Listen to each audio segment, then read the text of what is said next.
there. Welcome to the Micro Influencer podcast / video series. Now, every Friday, this is going to be on video as well. Hopefully this is going to be helpful for some people. This is new for me. I've got a new setup. Very excited. So today, I want to get right to the point. I want to talk about why the worst advice you're ever going to get is to create quality content. That sounds counterintuitive. I get that. Hear me out before you get out your pitchforks and try to burn down the house. Let me explain what I'm talking about. So, if you think about it, you hire a consultant. You want to start growing on social media, Instagram, Twitter, LinkedIn, wherever it is. You hire a consultant, okay? They can give you technical tricks. They can tell you what works and what doesn't, how to please the algorithm. They can give you practical things that you can implement that will make your content perform better, most likely. But usually, the number one piece of advice they're going to have for you is to create quality content. They're always going to say that. It's not wrong. I'm not saying that this advice is incorrect advice. I'm saying it's bad advice. And the reason for that is just think about how absurdly obvious that is. Everybody knows that you shouldn't be creating terrible content. Everybody knows that if you want to succeed at blogging, with your website's copy, with video, with podcasting, with social media, whatever your medium is, even graphic design, that's a way of communicating as well. Any way you're trying to communicate, everybody knows that you're not supposed to be terrible at it if you want to attract attention and grow a following. It's blatantly obvious. Anything that is that obvious is not advice. And if you have ever paid anybody to hear those words, you should try to get your money back because it's such bad advice. Of course, we should be creating quality content, but never give that out as advice because it's not helping anybody. Advice, by definition, is trying to teach somebody something they didn't already know that they can actually implement. So I want to try to give you some things you can actually implement. Instead of telling you create good stuff, which is true, I'm going to tell you what you can do to prepare yourself so that what you create is inherently going to be good. It doesn't take a mastermind to create good content online. It just doesn't. All it takes is your own unique personality and try to be helpful. Try to add some kind of value. Now, when we say add value, that's another one of those things like, well, duh, of course I want to be valuable to somebody.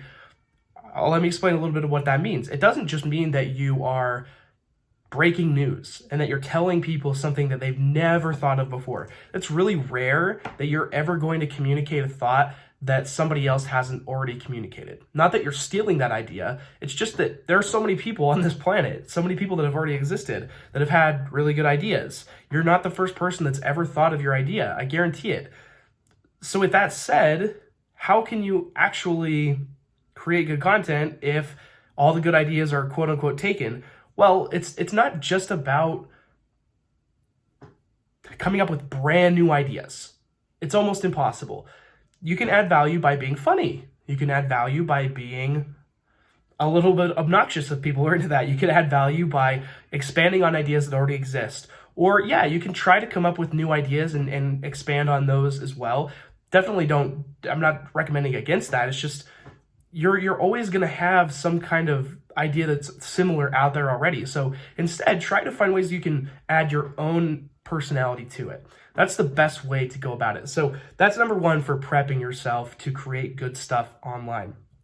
Number two, you need to be building a skill every single day. So if you want to write or blog or vlog about Instagram, you had better be on Instagram every day, commenting, engaging, liking, figuring out how stuff works, trying to figure out the algorithm as best as you can, posting regularly, and you'd better be growing a following yourself. If you're trying to tell people how to grow a following and you're just doing an okay job at it, it will have no impact. That's the same as selling a bad product. That's like me trying to sell an apple that is clearly past its prime and just, coming up with marketing to say, no, it's great, but obviously, it's a bad product. It's just not going to sell. So that's how ultimately you have to have the product to back up the content that you're creating or it's basically pointless. And it's not as hard as you think to have that quality product.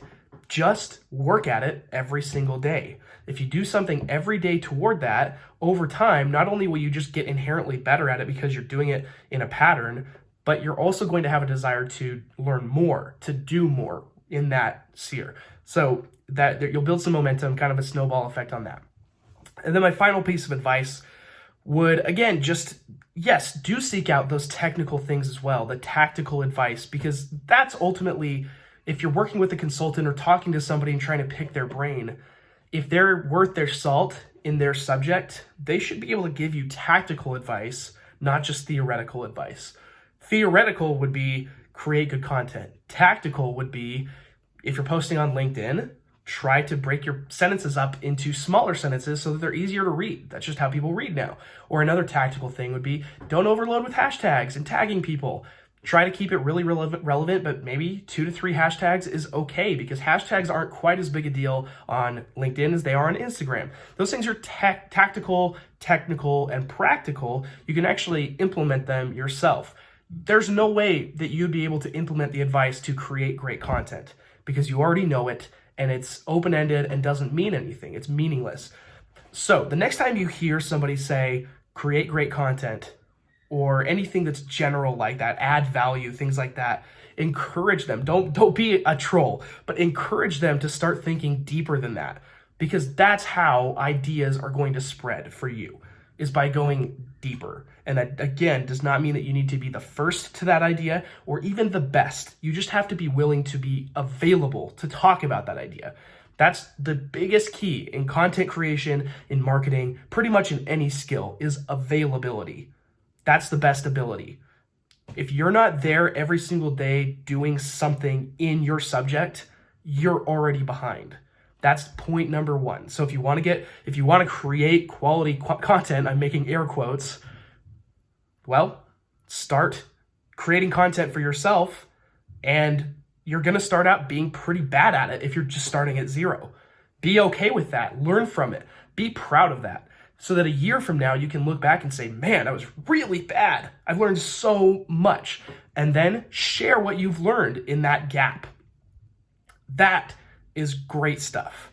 That's what should be shared, not what you think other people want to hear. You can't know what other people want to hear. You can only create what you like, test it over time, and then reevaluate. That's the process. I hope that was helpful for you. Next time you hear create content, just please go down that rabbit hole a little bit with that person and expand their mind a little bit. Let's start spreading this idea that depth is what really matters. Hope you have a great day, and we'll see you soon.